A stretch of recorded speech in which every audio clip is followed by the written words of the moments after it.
Bonjour à tous et bienvenue dans cette vidéo. Alors déjà, je voulais vous souhaiter une très belle et très bonne année 2021. Personnellement, j'ai beaucoup de projets pour cette nouvelle année et d'ailleurs, j'ai une petite surprise pour vous, un beau petit projet pour vous. À la fin de la vidéo, je vous en parlerai. Restez bien jusqu'à la fin. Je vous spoil un petit peu, mais c'est un petit cadeau que je vais faire à l'un d'entre vous. Alors pour la première vidéo de l'année sur cette chaîne, on va parler de quelque chose de très important. C'est de savoir comment commencer un régime efficacement. Alors pour ça, c'est très important de savoir qu'est-ce qu'on va devoir manger et surtout de comprendre comment notre corps va utiliser l'énergie présente dans les aliments. Et d'ailleurs, à la fin de la vidéo, je vous donnerai ma technique que j'utilise personnellement pour savoir comment gérer mes doses et savoir qu'est-ce que je dois vraiment manger. Allez, c'est parti, on commence. Déjà, il va falloir savoir qu'est-ce qu'on va devoir manger dans la journée. Et pour ça, en fait, on va se baser sur quelque chose de très simple. C'est déjà de savoir qu'est-ce qu'on dépense dans la journée. Donc, globalement, qu'est-ce qu'on va dépenser dans la journée? Ça va surtout venir de deux choses. La première, ça va venir du métabolisme de base. Le métabolisme de base, c'est quoi? C'est tout simplement l'énergie que va devoir utiliser notre corps pour assurer toutes les fonctions vitales. Et la deuxième principale source de dépense d'énergie dans la journée, ça va être lié à l'activité physique. Donc, est-ce que vous faites du sport tous les jours? Est-ce que vous en faites à intensité plus ou moins modérée? Et c'est aussi lié au mode de vie. Est-ce que vous avez plutôt un travail qui est éprouvant physiquement? Je pense à tous les gens qui travaillent dans le bâtiment, sur les chantiers par exemple. Ou est-ce que plutôt vous êtes quelqu'un qui est essentiellement assis pendant votre journée de travail? Ça va aussi beaucoup impacter vos dépenses caloriques. Et en fonction de ça et en fonction du métabolisme de base, on va voir comment un petit peu gérer tout ça et savoir qu'est-ce qu'on doit vraiment manger et surtout en nombre de calories. On va dans un premier temps s'attarder sur le métabolisme de base.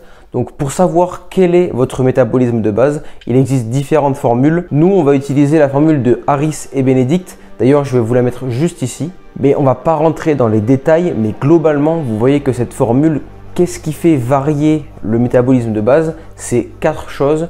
C'est le sexe, la taille, le poids et l'âge. On va prendre un exemple tout simple. Une femme de 40 ans qui mesure 1m60 et qui pèse 70 kg. Son métabolisme de base, calculé avec cette formule, est de 1436 kcal par jour. Ça veut dire qu'au repos, cette personne va brûler 1436 kcal et c'est tout. Un deuxième exemple pour vous messieurs, un homme de 40 ans toujours qui pèse 85 kg et qui mesure 1m80, son métabolisme de base lui va être de 1886 kcal. Donc vous voyez, entre l'homme et la femme, il y a environ 400 kcal qui différencient. D'ailleurs, vous pouvez vous amuser chez vous à calculer votre métabolisme de base en fonction de votre sexe, de votre taille, de votre âge et de votre poids. En tout cas, je vous invite vraiment à le faire parce que ça permet de donner vraiment une indication. Ça, c'est très important. C'est une indication, c'est pas le chiffre exact pour chaque personne, mais en tout cas, on va pouvoir avoir une idée un petit peu du nombre de calories qu'on va dépenser au repos.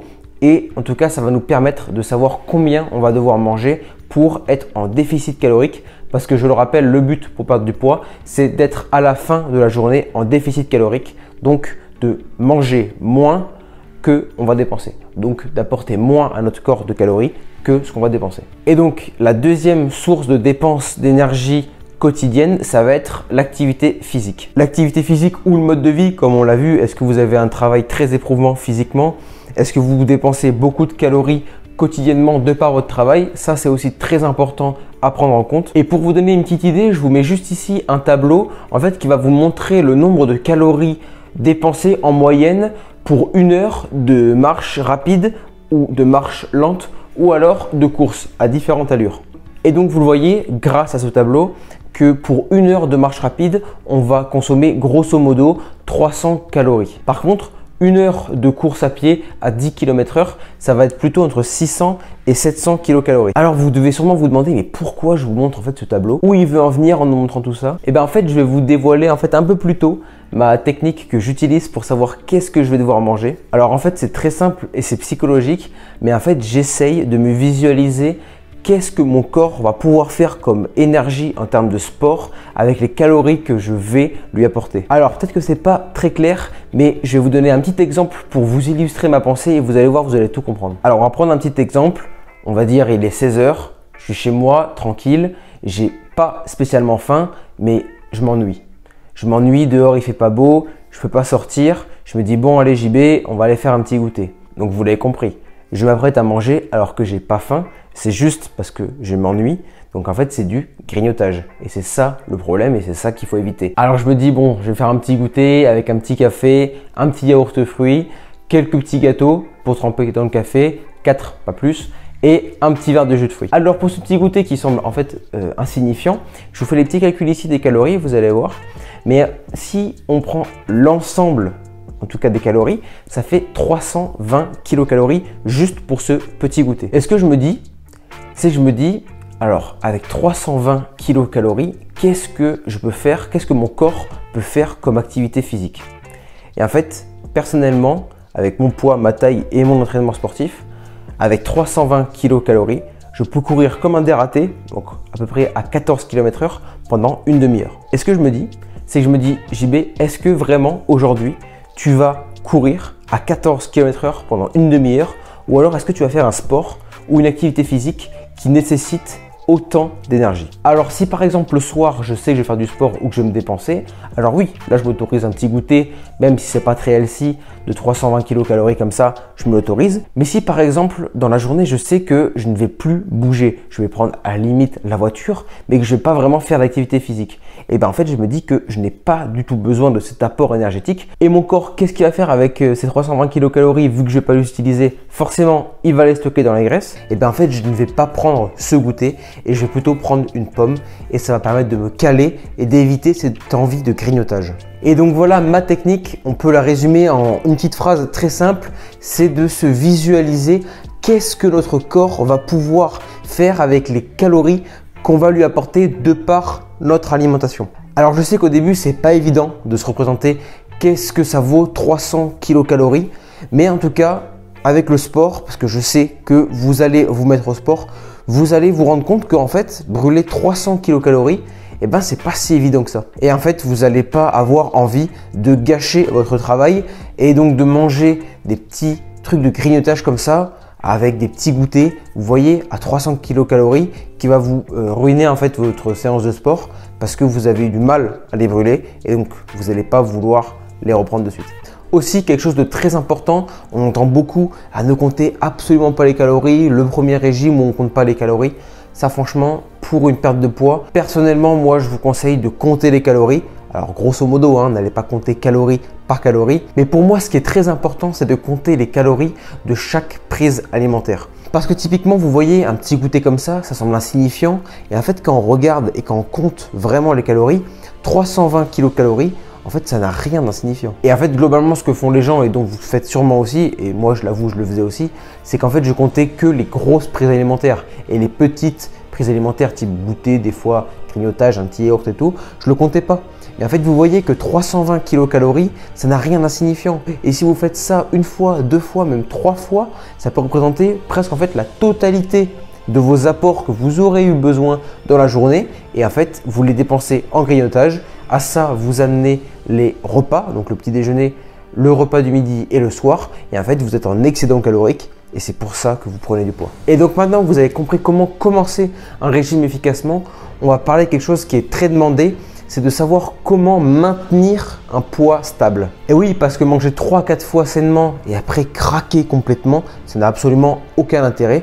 Et même, c'est pire que tout, parce que ça va vous faire croire que vous ne pouvez pas réussir.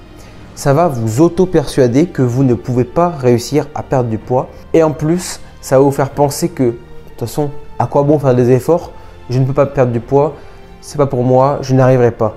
Et ça, c'est affreux parce que je vous jure que tout le monde peut réussir à perdre du poids avec plus ou moins de difficultés, ça, c'est sûr, mais je vous assure que tout le monde peut réussir. Surtout, il faut avoir un objectif clair. Combien de poids on veut perdre?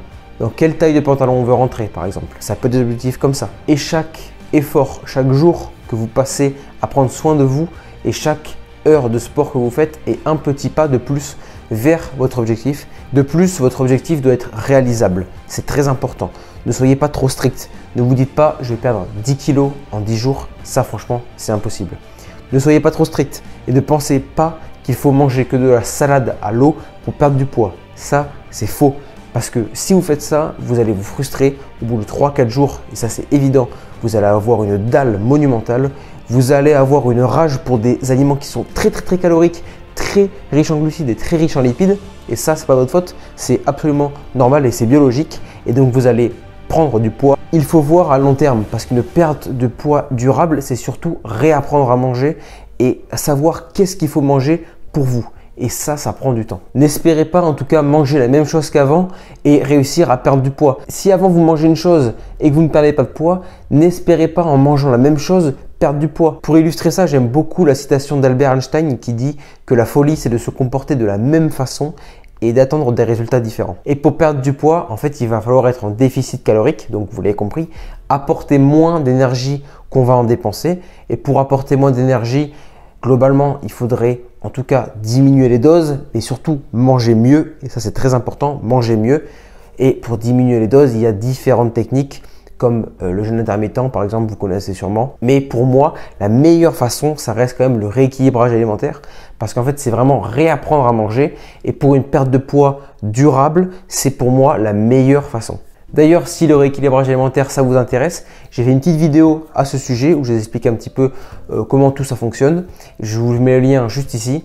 Et donc voilà pour cette vidéo, j'espère que ça vous a aidé à comprendre en tout cas comment commencer un régime et avoir des petites techniques pour maintenir un poids stable. Avant de vous quitter, pensez à vous abonner à la chaîne et activer la cloche des notifications. Ça vous permettra d'avoir une petite notification quand une vidéo sortira et d'aller jeter un coup d'œil. Et maintenant, comme promis, comme on avait dit en début de vidéo, je vais vous faire l'annonce, le cadeau pour vous. Et donc pour cette année 2021, j'offre à l'un d'entre vous un mois de coaching personnalisé, privé, nutritif et sportif. Pour participer, il n'y a rien de plus simple. Dites-moi en commentaire si vous êtes motivé et quel est votre objectif. Je ferai un tirage au sort à la fin du mois, donc le 30 janvier, je tirerai au sort dans les commentaires une personne, l'un d'entre vous, et je le contacterai pour commencer ce coaching de un mois. Allez, moi je vous dis à très vite dans une prochaine vidéo. Ciao!